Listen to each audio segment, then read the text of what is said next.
No Pando. And no bad guys? What kind of game has no bad guys? That's just poor storytelling. Okay, you know what? You want bad guys? Fine. You two are the bad guys. Guys, I did not want to believe this. I was like a lot of you. I totally believed the anti-hype around this movie, that Strange World was being shadow banned by Disney, that they purposely didn't put any marketing behind this movie to appease their Chinese market overlords, all because this movie had the audacity to have a gay character in it. I mean, it sounds like something Disney would do, right? I mean, they've done worse for less. And like the rest of you, I said, no, not this time, Disney. I'm going to be different. I'm going to rebel against the House of Mouse by watching the movie on Disney's own streaming service for free. And I gotta say, guys, Disney was right to let this one fly under the radar. Don't get me wrong, Disney's not showing this movie in Beijing theaters anytime soon, but there are enough flaws in this movie to where Disney probably knew that any amount they spent on marketing would just be a loss. This movie was so bland, so convoluted, so hell-bent on not having any kind of real conflict or antagonist that they ended up making the movie equivalent of cardboard. Every problem has an immediate solution. Characters' motivations switch at the drop of a hat, messages get rammed down your throat, character growth is straight up told rather than shown, the comedy is atrocious, there are no real consequences for anyone's actions, and the style of animation is just like super weird at times. Disney was right to not promote this movie. So, with spoilers abound, let's get into it. Let's see what was so bad about Disney's Strange World. We first start off with a tired cliche as a framing device where there are comic books about a real-world adventurer named Jaeger Clade and his son Searcher. I swear to God, these millennial children's names are just getting out of hand. Also, real quick, who does this movie think it is? Do you think you're Up? Because I know Up. I've watched Up, and you, sir, you are no Up. Anyway, it turns out Searcher doesn't really like adventuring, or his dad, for that matter. And I'll admit, I was thoroughly surprised at this part. This is usually end of Act 2 kind of stuff for a father-son story. I was surprised that this is where we were starting. We've got characters, motivations, flaws, a setup for some kind of reveal for later on in the movie. Seems like a pretty good time so far. But then the movie jumps to 25 years in the future, and now we have to relearn a whole new cast of characters. I mean, there's Searcher's wife Meridian, his son Ethan, Ethan's friend, Ethan's crush, and for a moment I thought they were going to do something really cool and different. I thought they were going to have Searcher trying to live vicariously through Ethan and his friends, since he didn't really have a childhood of his own.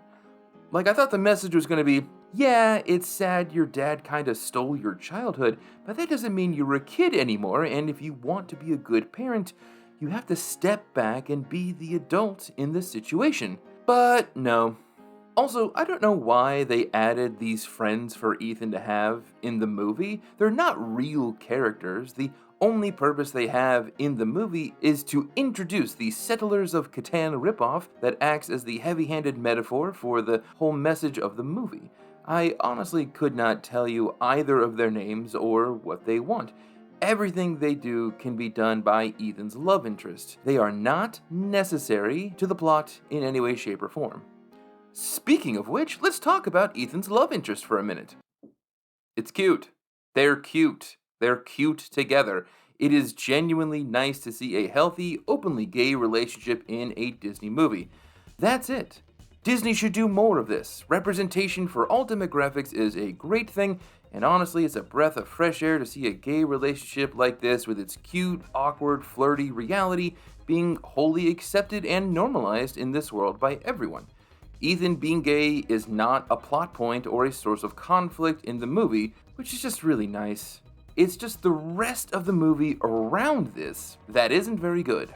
Now, I do want to give credit where credit is due. The animation is really well done. I mean, the level of detail in some of these shots is pretty astounding. However, this can actually be to the film's detriment in some cases. Let's take a look at these character designs. They are clearly cartoon characters. They have big noses, big eyes, oddly shaped proportions. They're cartoons. However, when you have animation that is so good and so detailed that I can see the individual hairs of stubble on Jaeger Clade's face, everything really starts to look uncanny valley to me. And it's not much better when you look at the world as a whole. Like I said, the animation's really well done and really detailed.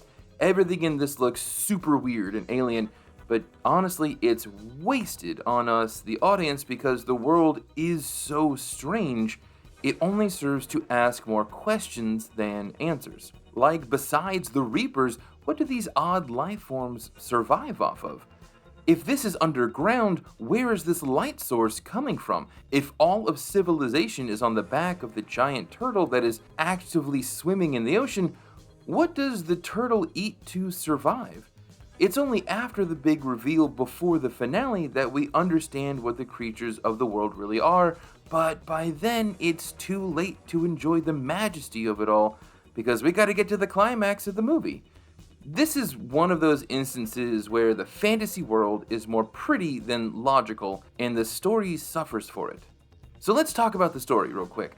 Any message or theme is just straight up spoon-fed to us throughout the movie. Ethan flat out tells us the point of the movie 2/3 of the way through. You're just supposed to build a working civilization utilizing the environment around you. Any and all problems are resolved immediately and with absolutely no sacrifice or struggle. Searcher gets separated from the rest of the group. Well, don't worry, his dad's gonna come in and save him, and everyone is reunited 5 minutes later. The ship crash lands in the middle of a strange world. Don't worry, it's fixed 5 minutes later. If the movie is going out of its way to set up problems, then not caring how they're resolved, then why would anyone else? These aren't problems, they're tiny obstacles to pad out the runtime. Then we get to the climax of the movie and the panda was all destroyed. We don't even see the consequences of that decision in the rest of this world.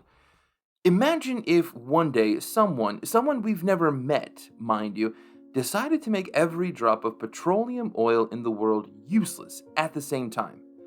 Think of the devastation that would cause to our society. Don't get me wrong, the world environment would improve significantly and practically overnight, but there would also be no trucks to deliver food to grocery stores. Transportation of any kind would cease to exist.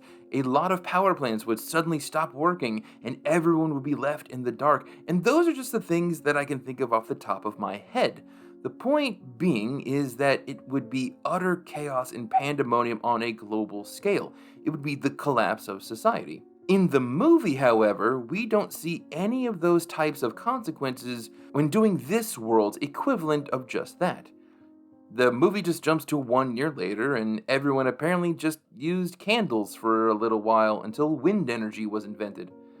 I get the message, and it's not even a bad message, that we as people should not be dependent on a fuel source that is harmful to the planet. But if we don't want all of human society to plummet into utter chaos, that change has to be gradual, where we slowly replace one piece of that harmful system at a time as to not harm the quality of life and instead improve upon it. Alright, let's talk about characters, shall we? There are way too many characters in this movie, a good portion of which are irrelevant to the story entirely. Tell me what this man's name is. Why is he here? He has no function other than to just be annoying while failing to be funny. I'm not qualified to fly this ship. It is all yours. Piloting is hard. That was easy. I don't know who wrote the jokes for this guy is, but whatever they got paid, it was too much. And while it's nice that Ethan has friends, I couldn't tell you their names, or these guys for that matter. They're just kind of there, and so are they. Now, the main characters in this movie are also super annoying at times because they can and will change their entire motivations, worldview, and personality at the drop of a hat with little or no internal conflict. To explain what I mean, let's go down the line here. Jaeger Clade is a world explorer who abandons his son in the name of glory only to wander beneath the earth alone for 25 years. with no side effects or change of personality whatsoever. He's not bitter that he couldn't get around the mountains yet. He's not sad that he's missed out on his son's life or abandoning his wife, for that matter. He's not even a little bit crazy from being in self-isolation for a quarter of a century. He's the same exact person from the beginning of the movie. It's super weird. He does get a bit of a character growth by the end of the movie, but it definitely doesn't feel earned when we've been shown that he's the kind of guy who doesn't change with time. Searcher, pretty good dad. A little overprotective and controlling, but very clearly loves his family and son. My big issue with him is that he has no problem whatsoever with destroying his life's work, livelihood, and only fuel source for his entire civilization. It is honestly wild that this man saves the day at the end of the movie without ever once considering the consequences of his actions. He just does it because the plot needs him to. Meridian is there to pilot the ship. Her motivations are pretty straightforward, actually. Well, the three things I love the most are my family, my farm, and flying. Now, if that last thing could protect the other two, I'd fly through fire. This story isn't really about her, but she has to be there, I guess, because family? She's kind of like the dog in that regard. She does have that one moment with Ethan where she teaches him how to drive, and it's pretty nice. But if I'm being honest, I can't say it's super necessary for the plot. I mean, if the ship just doesn't lose their original pilot in the crash, there's nothing for her to do. It's adding extra and unnecessary work and characters into the movie. Ethan is probably the best character of the movie. He's awkward, but he's smart. He's got friends and a hobby. He's empathetic to creatures and nature. All in all, he seems like a pretty well-rounded character. He even figures out how to save the day at the end. I mean, he's not super interesting or dynamic, but I think that's kind of the point. He's just a normal kid. Callisto. Callisto doesn't have much function beyond being the call-to-action character at the beginning of the adventure. She cares a lot about her civilization, but when the climax of the movie happens, that goes right out the window. Now, originally I thought the movie was going to be clever with its message, and Callisto was going to be a last-minute antagonist for the movie.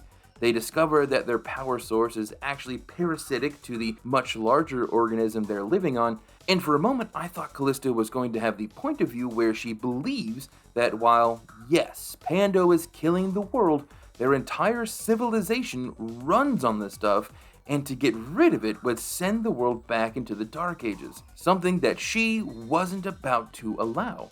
But no. When Searcher and Ethan come back from seeing the giant eye of the turtle, she just doesn't believe they saw what they saw and throws them in the closet.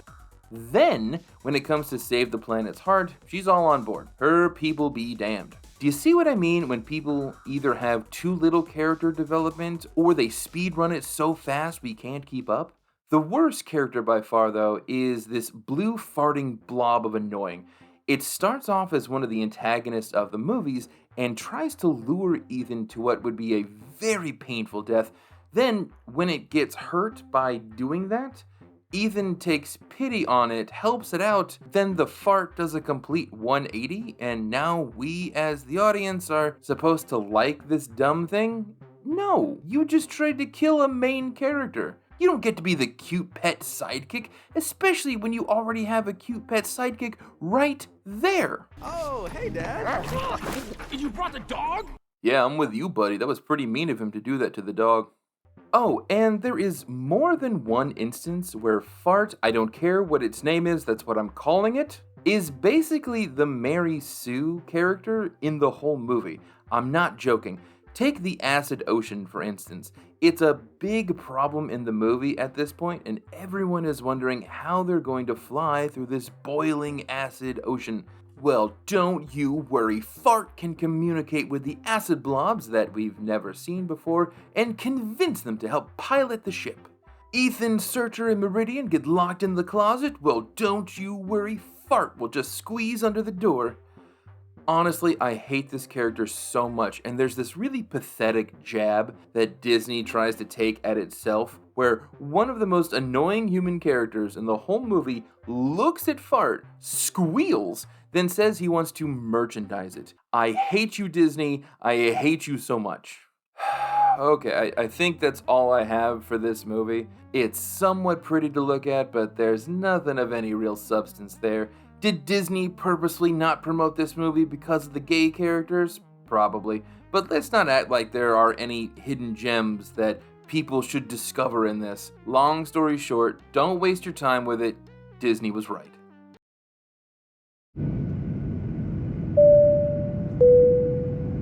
Alright, that's all guys. I just wanted to make a short little video for once. If you're new to the channel, welcome. Hit that like button, subscribe button, all those things you hear at the end of these videos, and as always, thanks for watching.